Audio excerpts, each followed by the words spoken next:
Bom dia a todos que, juntamente comigo, pela misericórdia de Deus, estaremos compartilhando da palavra de Deus, de uma visão bíblica, de uma visão não teológica de um partidário, não de um partidarismo, mas de uma visão bíblica simples, e que se tiver qualquer erro de interpretação, esse erro é meu, porque nas Escrituras não contém erros. E se tiver algum conteúdo de erros na Escritura, são pelo fato didático e não da verdade contida aqui dentro. Porque a verdade é de Deus, pertence a Deus. Os homens, ao interpretá-la, podem interpretar erroneamente, mas a verdade de Deus pertence a Deus. Então, peço a todos que, se porventura eu, pela falha de homem, interpretar qualquer coisa por meio de mim, ou da minha vontade, ou de um segmento doutrinário, e distorcer essa verdade, peço aos irmãos, em nome de Jesus, que verifique como os bereanos a verdade, ou aquilo que eu vos prego, ou vos ensino, através desse vídeo, para que você possa ficar apenas com conteúdo que seja útil para você. Mas qualquer coisa que eu falar é de responsabilidade minha, porque, na verdade, tudo o que está na Escritura e que contém a verdade de Deus, o que é a verdade, porque a Escritura não contém a verdade, ela é a verdade. Ela não tem que parte dela que não seja de Deus. Toda ela é palavra de Deus. Quando nós vemos até mesmo algo que possa estar direcionando de erros, de pessoas, de falhas, mas o próprio Espírito inspirou para que fosse escrito para o nosso aprendizado. Como a própria palavra de Deus fala em 1 Coríntios, ela foi escrita para nosso testemunho, para que nós pudéssemos, Deus deixou para que nós pudéssemos conhecer as Escrituras e conhecer a sua história, conhecer o seu passado. E Deus não omitiu os erros daqueles homens que eram chamados por Ele, de estar aqui escrito. Por quê? Porque nós hoje também podemos errar, ter nossas falhas. Mas o que importa aqui não é julgar as falhas, é o caminhar, é se a pessoa está caminhando ou não, na verdade. Então eu gostaria de falar de um versículo, ou de algo muito interessante da palavra de Deus. A palavra de Deus em Romanos 9 traz para nós algo, uma palavra muito teologicamente, como eu posso explicar? Teologicamente ela foi muito confundida, ela foi uma coisa simples, mas trazida de uma confusão muito grande por aqueles que a interpretaram ela, porque cada um deles assentaram em volta dessa escritura, e talvez por aquilo que estava em sua mente, eles não conseguiram tirar dela o que realmente ela nos diz, que é Romanos capítulo 9, versículo 22. Olha só o que diz esse versículo. Que diremos, pois? Se Deus, querendo mostrar a sua ira e dar a conhecer o seu poder, suportou com muita longanimidade os vasos da ira preparado para a perdição, a fim de que também destes a conhecer as riquezas da sua glória em vasos de misericórdia, que para a glória preparou de antemão. Sabe, essa palavra de antemão, Deus preparou os vasos de misericórdia de antemão, porque esses vasos não foram criados por meio dos vasos preparados para a ira. Aqui em Romanos 9, nós podemos no próprio capítulo, capítulo 9 de Romanos, já tirar qualquer má interpretação, porque logo aqui, à frente, sobre a questão ou melhor, no capítulo 11, melhor dizendo, logo à frente aqui no capítulo 11, não no capítulo 9, mas no capítulo 11, versículo de número 32, a palavra já explica, Paulo já está explicando, é uma carta, não se resume no capítulo 9, ele dá continuidade, ele já começa lá no começo, no primeiro capítulo, e do primeiro capítulo em diante, ele já está mostrando, ele já está comentando sobre esse assunto, que ele ainda ia chegar no capítulo 9, ele não para no capítulo 9, ele continua. E aqui no capítulo 11, ele vai dizer no versículo 32, olha só: porque Deus a todos encerrou na desobediência, a fim de usar de misericórdia para com todos. Então, quando ele fala vasos de misericórdia preparado de antemão, é exatamente isso, que o homem nascido de Adão, todos os que nascem, todos os homens, nascem vasos de ira. Por quê? Porque quando o homem pecou, né, ele ainda não tinha filhos. E quando ele peca, ele traz essa semente do pecado para si, e todos os que nascem de Adão já nascem em pecado. Então, quem deste homem nascer, independente de quem seja, nasceria debaixo do pecado, porque e se tornaria vaso de ira. Mas é aí que entra o de antemão, que antes mesmo do homem ser criado, Deus planejou criar em Cristo todas as coisas, né? Em Cristo Jesus. Isso é de antemão. Então, o projeto de Deus estava lá. Quantos pregadores teológicos e pregadores que se diz, né, por ser de ministério grande, se diz grandes homens? Não, eles não são grandes homens porque os seus ministérios são numerosos, porque suas doutrinas podem encher ministério, seus erros podem trazer muita gente que concorda com seus erros. A gente observa que a verdade, ela tem poucos seguidores, ela não tem muitos seguidores. Cristo, a verdade, tinha poucos seguidores, os apóstolos tinham poucos seguidores. E quem tinha mais seguidores, na verdade, era a falsa doutrina. Essa tinha muitos seguidores. E por mais que alguém pudesse crer na verdade, eles não conseguiriam assumir a verdade. Por quê? Porque a falsa doutrina, ela alimenta a carne humana, ela alimenta o ego humano, ela alimenta o velho homem, a natureza de Adão, ela alimenta. Por isso, por mais que o homem sabe a verdade, ou por mais que ele venha conhecer a verdade, não quer dizer que ele está na verdade. Estar na verdade é uma coisa, conhecer a verdade é uma coisa, né? Jesus, tendo com a multidão, ali no capítulo 12 de João, no capítulo 9, 12 de João, ele fala sobre isso. Ele comenta que as pessoas, muitas daquelas pessoas creram nele, mas o coração deles estava longe. Isso é uma coisa, é uma realidade. Crer nele é uma coisa, estar nele é outra coisa. Estar nele é viver do antemão, os vasos de misericórdia que de antemão preparou. Para quê?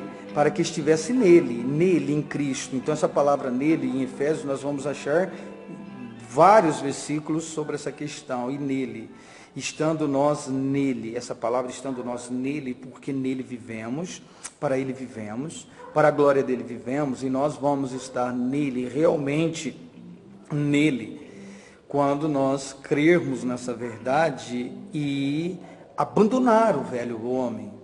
É aceitar que essa verdade ela seja inteira na nossa vida e nós venhamos ver quem nós somos, pecadores, né, vasos de ira, preparado para a ira, porque não tínhamos em nós bem algum que pudesse chegar diante de Deus ou ter mérito diante de Deus.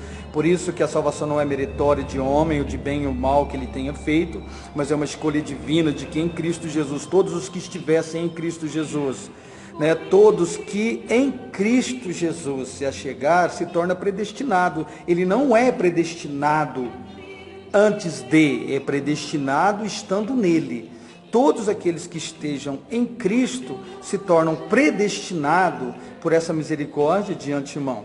Por isso que o Evangelho deve ser pregado a toda criatura, porque quem crê nele será salvo.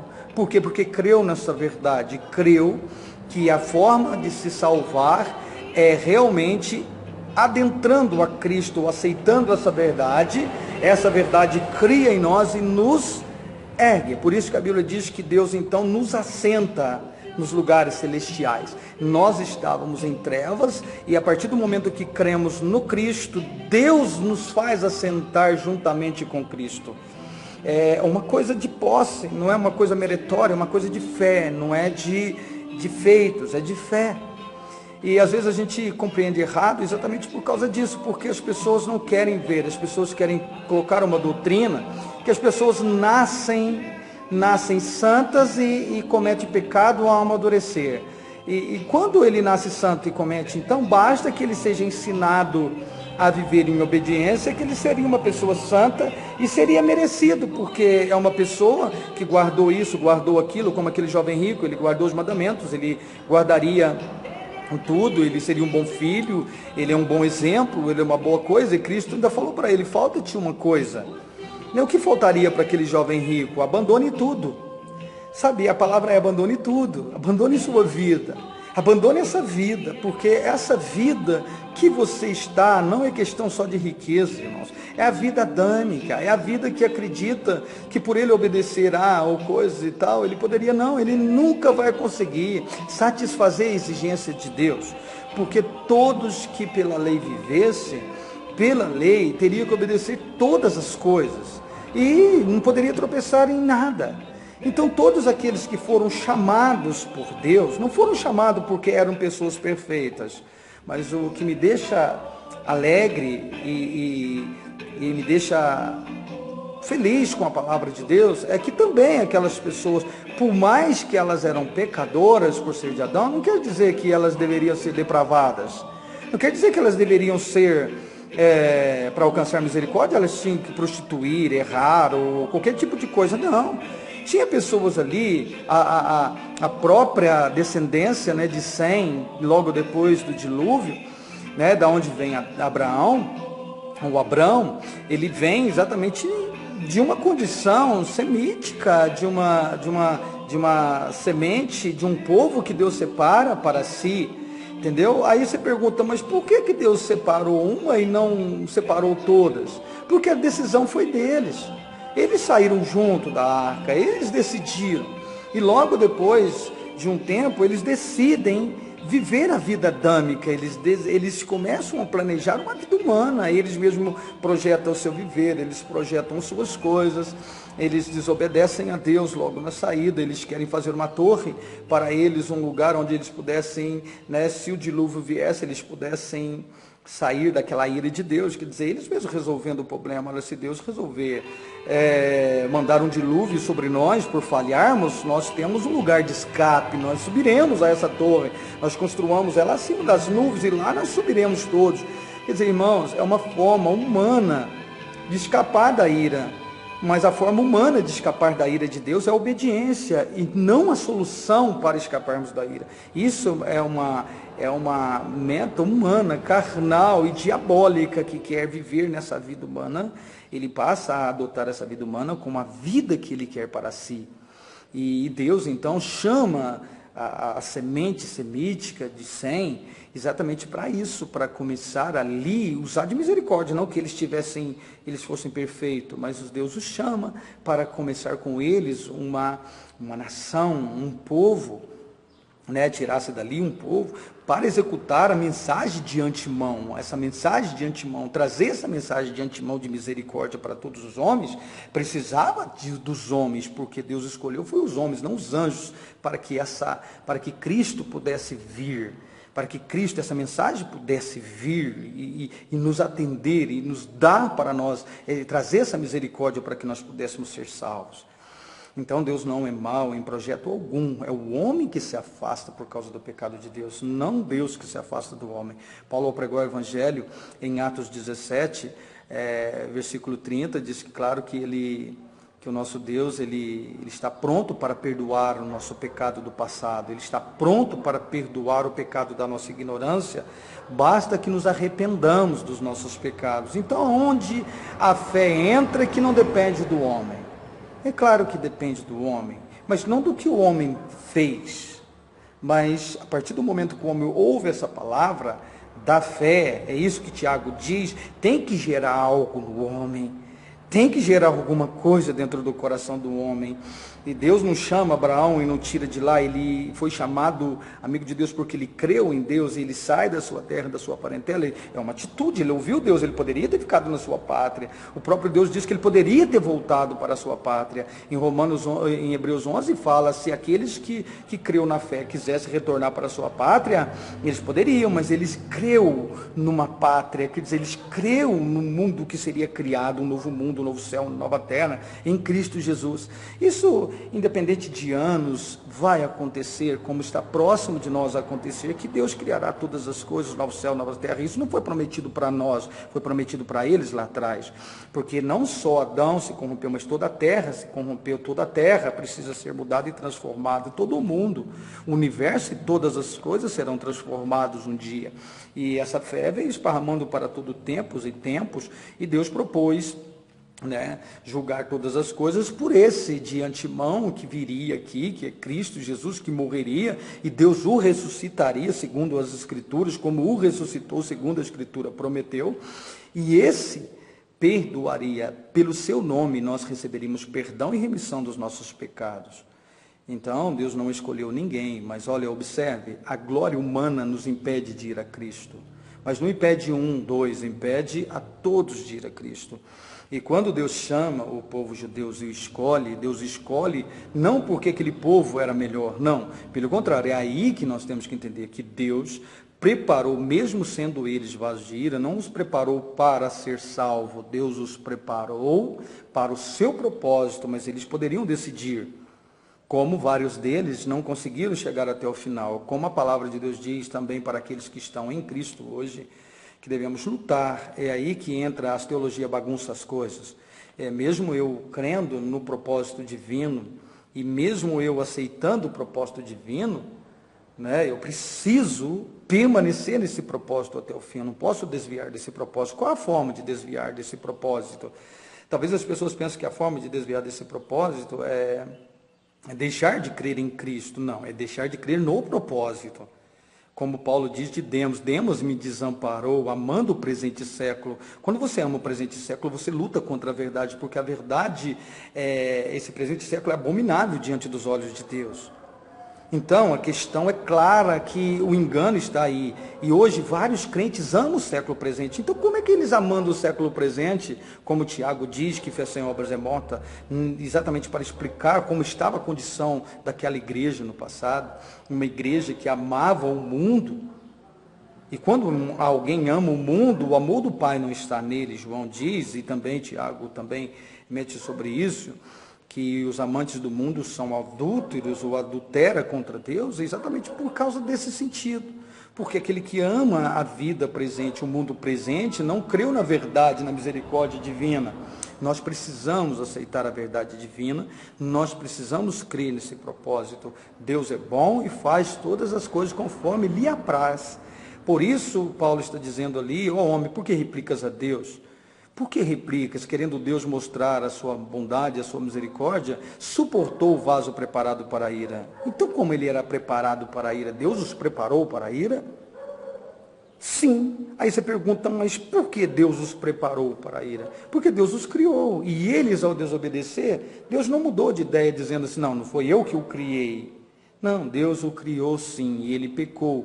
Mas a partir do momento do pecado, a ira se estabelece. Então, quando a ira se estabelece, Deus não pode mudar aquilo que está estabelecido, porque o pecado trouxe a morte ao homem e o pecado passa a dominar o homem.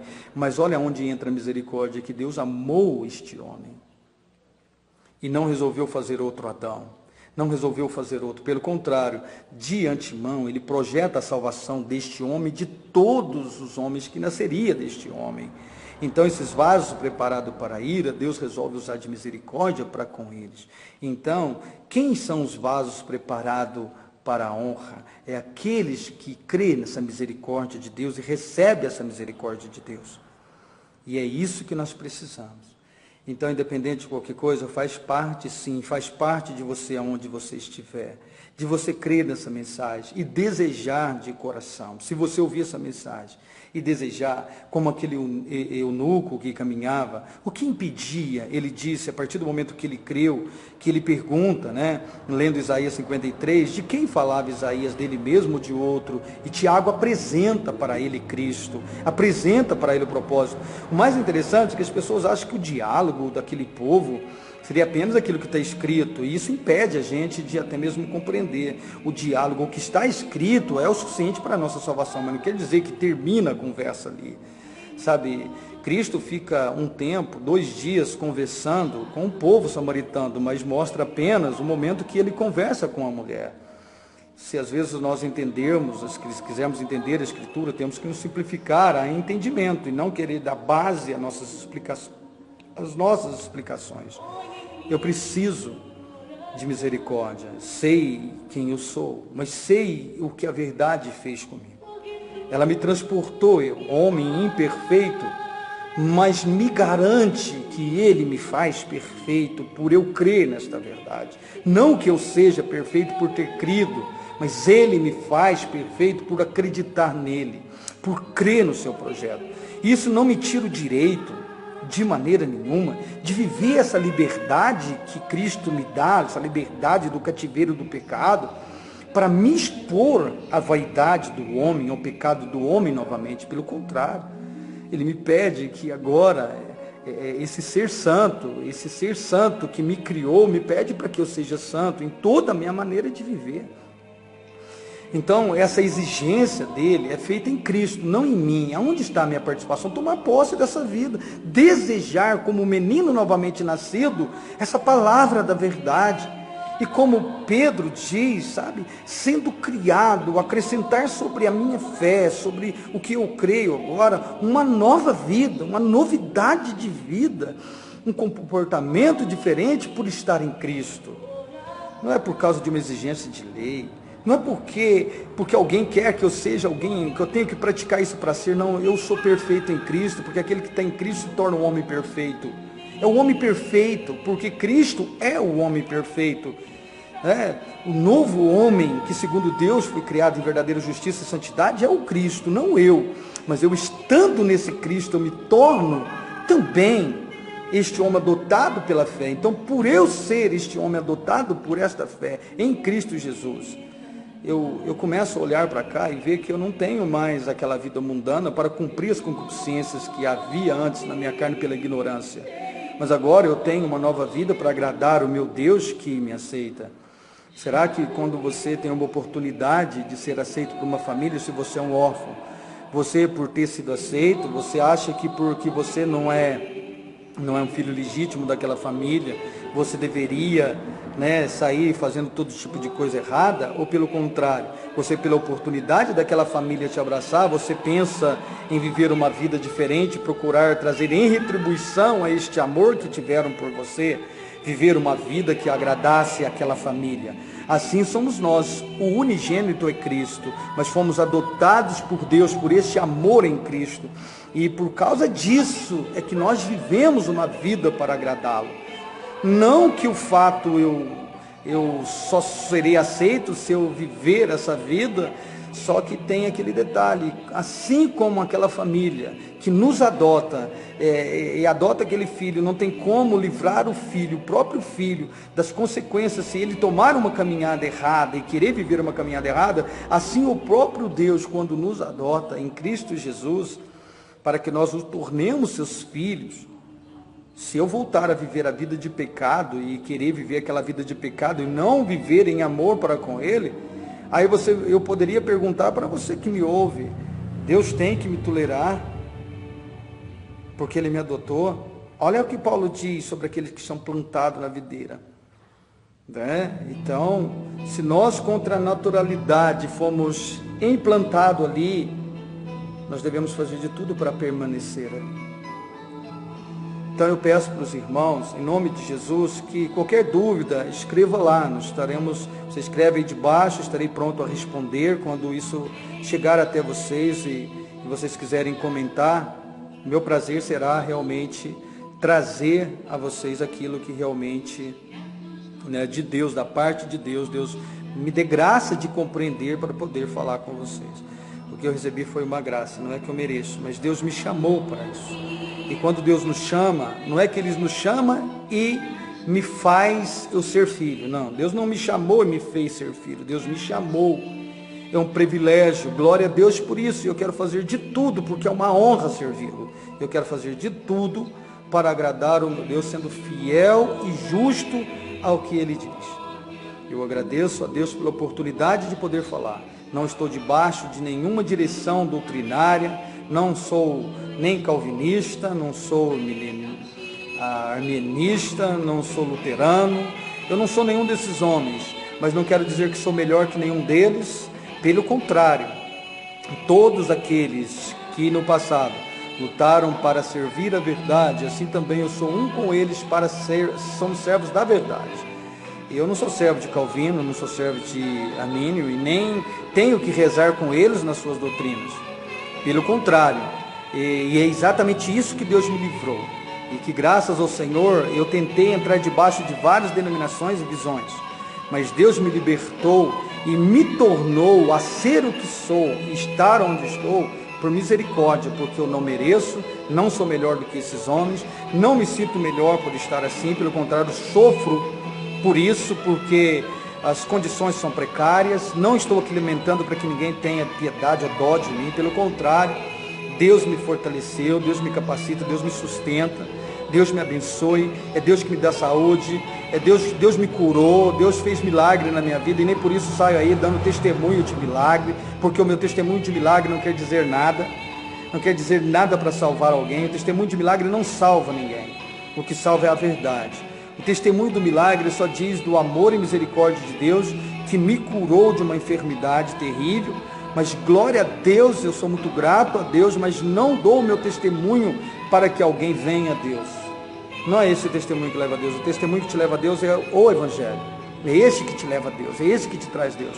Por isso, quantas igrejas levam a pessoa para testemunhar livramento de vícios, de drogas? Isso não é o caminho que Deus preparou para o homem. Você pode ser liberto das drogas, das bebidas, você pode ser um bom marido, você pode ser um bom pai, você pode ser o que for. Essas coisas não é o que te salva, não é o benefício que Deus traz para te salvar. Pelo contrário, isto é uma porta que deveria ser aceita para todas as pessoas para ouvir o Evangelho, e não o testemunho da pessoa. Glória a Deus por aqueles que têm entendimento e amam a verdade. E Deus é amor, misericordioso, bondoso para com todos. Porque senão Deus seria, mais uma vez eu deixaria aqui para você, que Deus seria injusto, mas Deus não é injusto. Deus é perfeito, Deus é amor, Deus é tremendo e justo. Então eu quero dizer para você que talvez acha que Deus te abandonou porque você não recebeu cura, porque você tem um defeito físico, porque você tem um problema físico, porque você talvez não tem o privilégio que muitos têm. Deixa eu dizer para você, essa vida que você leva, como todos os outros, e todas as pessoas que talvez não têm problemas de saúde, ela dura pouco, mas Deus vos prometeu a vida eterna em Cristo Jesus. E este novo homem que Deus cria, ele é perfeito, ele não tem doença, ele não tem mais o pecado, ele não tem mais qualquer coisa, mas isso não acontece aqui.